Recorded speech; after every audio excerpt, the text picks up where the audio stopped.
ప్రభు అయిన యేసుక్రీస్తు నామములో అందరికీ వందనములు. నేటి ధ్యానాంశం యావేల గ్రంథము 2వ అధ్యాయం 13వ వచనము.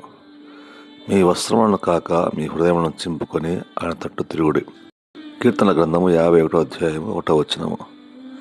దేవా, నీ కృప చొప్పున నన్ను కరుణింపము, నీ వాత్సల్య బాహుల్యము చొప్పున నా అతిక్రమణను తుడిచివేయము. దావీదు తన పాపాన్ని దాచలేదు. అతడు దేవుని ఎదుట వినమ్రంగా ఒప్పుకున్నాడు.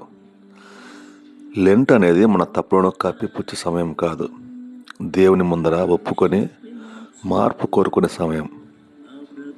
దావీదులా ప్రార్థించాడు, శుద్ధమైన హృదయం నాలో పుట్టించుము దేవా. మన బాహ్య జీవితం కాకుండా మన అంతరంగం శుద్ధి కావాలి. దేవుడు మన హృదయాన్ని చూస్తాడు. విరిగిన మనస్సే దేవునికి ఇష్టమైన బలి అని 17వ వచనం మనకు జ్ఞాపకం చేస్తుంది. గర్వం కాదు, వినయం దేవుని దగ్గరకు తీసుకువెళ్తుంది. మనం నిజంగా పశ్చాత్తాపడినప్పుడు దేవుడు క్షమిస్తాడు. దావీదు తన రక్షణ ఆనందాన్ని తిరిగి ఇవ్వమని ప్రార్థించాడు.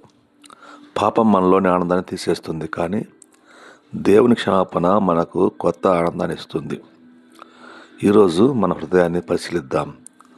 మన తప్పులను దేవుని ముందర ఒప్పుకుందాం. శుద్ధ హృదయాన్ని కోరుకుందాం. ప్రార్థన. ప్రభువా, నాలో శుద్ధమైన హృదయాన్ని సృష్టించు, నా పాపాలను క్షమించు, నీ రక్షణ ఆనందాన్ని తిరిగి నాకు ప్రసాదించమని యేసుక్రీస్తు నామములో అడిగి వేడుకొనుచున్నాం తండ్రి. ఆమేన్.